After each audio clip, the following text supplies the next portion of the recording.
Amado Senhor, Pai querido, Senhor do céu e da terra, nós estamos em Tua presença, agradecidos, ó Deus, pela Tua bondade, pelas muitas bênçãos sobre nós, pela saúde, pelo vigor, pelo alimento. Nós Te louvamos, ó Deus, pela Tua graça. Obrigado, Senhor, pela salvação na pessoa de Jesus. Obrigado pela Tua igreja na cidade e no campo. Continua conosco, Senhor, nos abençoando, nos guardando, livrando, dando graça aos pais, a cada família. Ajuda, Senhor, os Teus ministros.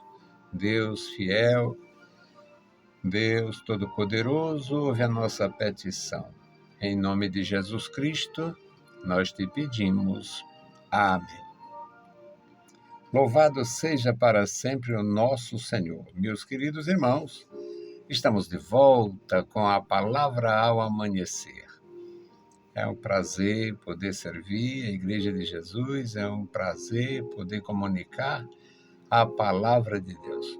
Temos feito isto por algum tempo, é importante para nós, porque recebemos a missão e é importante para quem escuta, porque na palavra de Deus há conforto, na palavra de Deus há esperança, na palavra de Deus há uma comunicação de grandeza. As pessoas que se aproximam de Deus, que buscam a sua presença, a sua face, que desejam entrar em comunhão com Deus, desfrutar a comunhão com Deus, geralmente desenvolve o intelecto, desenvolve e muda tudo. Muda tudo. Na minha experiência de 56 anos de fé, eu conheci pessoas muito doentes, pessoas que nasceram doentes, pessoas que ficaram doentes depois, pessoas que tiveram muitas perdas em termos humanos.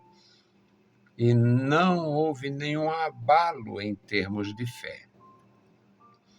Eu conheci, praticamente convivi com pessoas tipo Jó. Pessoas que tiveram as coisas, perderam o que tinha, experimentaram realmente uma espécie de fracasso humano. Não mudou nada em relação a nosso Senhor Jesus Cristo. Eu convivi, eu vi, eu assisti.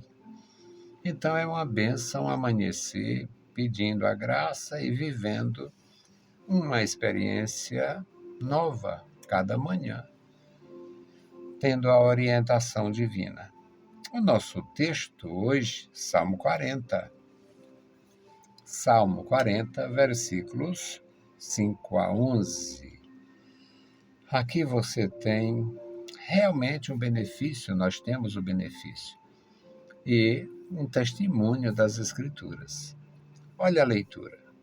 Muitas são, Senhor meu Deus, as maravilhas que tens operado para conosco.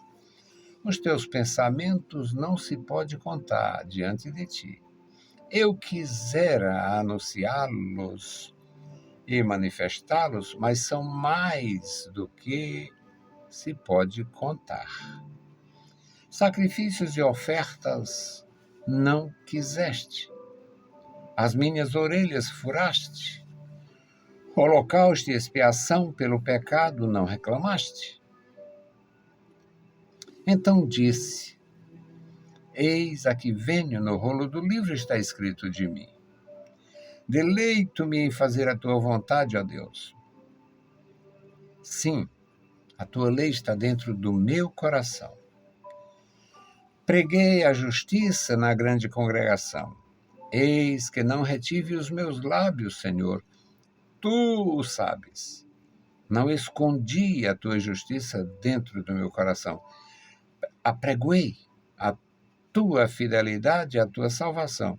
Não escondi da grande congregação a tua benignidade e a tua verdade.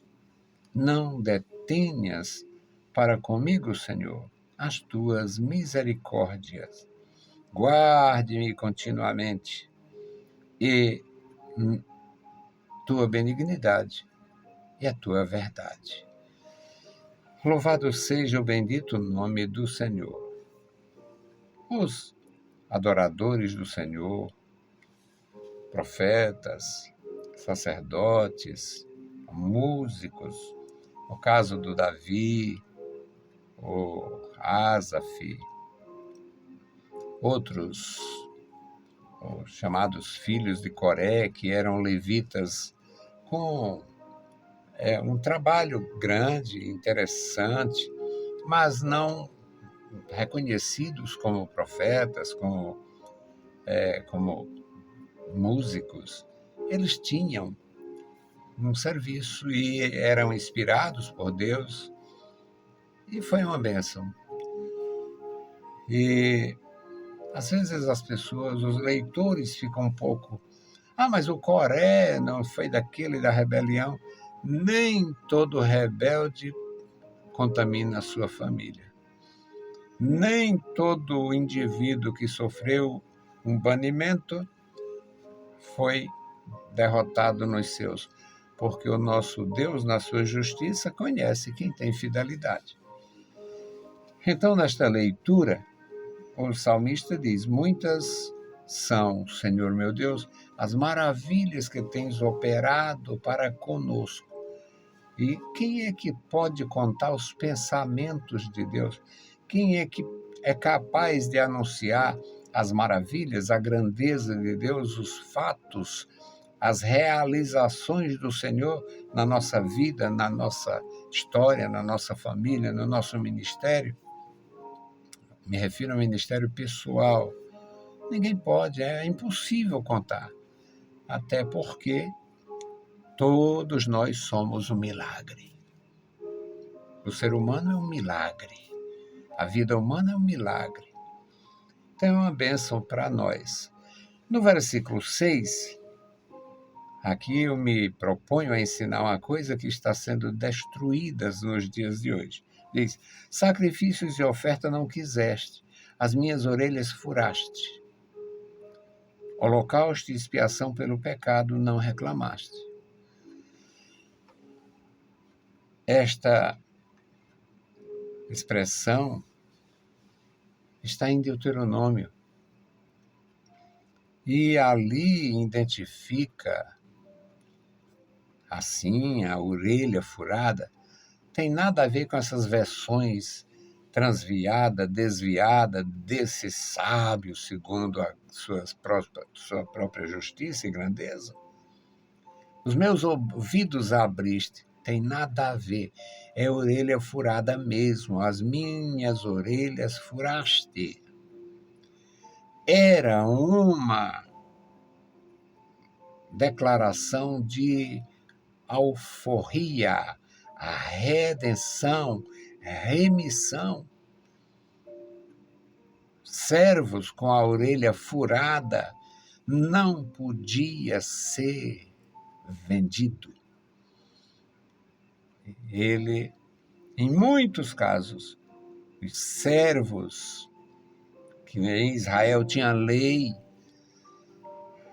aqui no Brasil e em muitos lugares, o servo, o escravo, era eliminado, matavam o escravo de esforço e maus tratos, mas enquanto ele tinha alguma força, era sugada.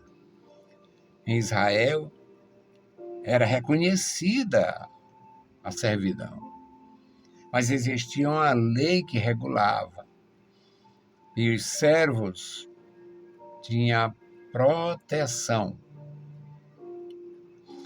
E depois de determinado tempo, ele tinha que ser resgatado, tinha que ser livre. Ele tem que ser libertado. Chegou o tempo de libertar o servo. Ele não tem interesse de sair de onde ele está. Na experiência de muitas nações, servos eram castrados. Servos eram dominados de tal forma que eles não acreditavam que pudesse reconstituir suas vidas, reconstruir suas vidas, e criar o seu lar, a sua família.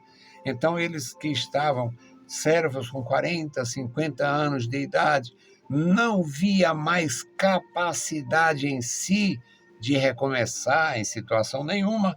Então, eles preferiam ficar ali com aqueles senhores, aqueles patrões, aquelas pessoas. Mas a lei ordenava que ele fosse sinalizado. Então, o dono do servo pegava uma suvela feita de osso ou de ferro, furava a orelha dele, do jeito que as mulheres furam para botar brinco, os homens furam para botar seus pinces, seus alargadores, furava a orelha do servo, botava ali uma marca até sarar, e eles não podiam mais ser negociados. Eram servos alforriados, libertados, eles eram redimidos, não podiam ser negociados, vendidos. Lei de Deus. É a lei de Deus. Deuteronômio está na palavra de Deus. Servos, orelhas furadas.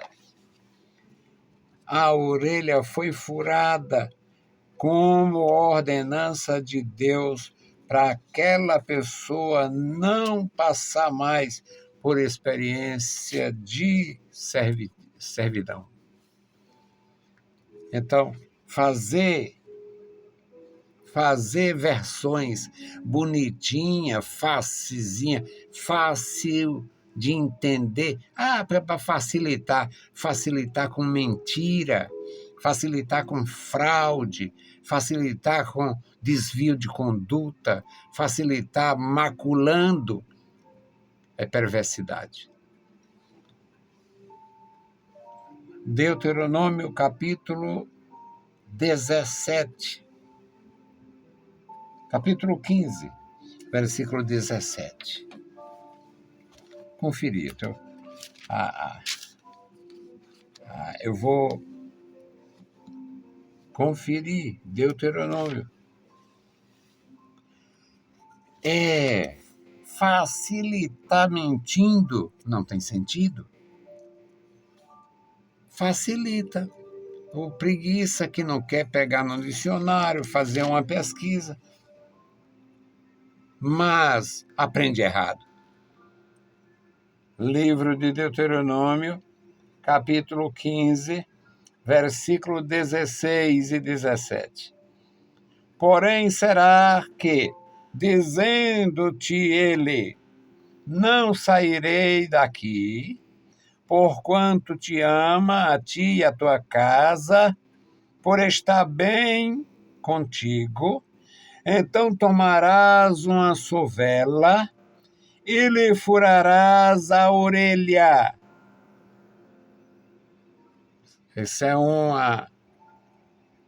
Isso é público, é uma atividade pública. À porta, para ter testemunhas. E será teu servo para sempre.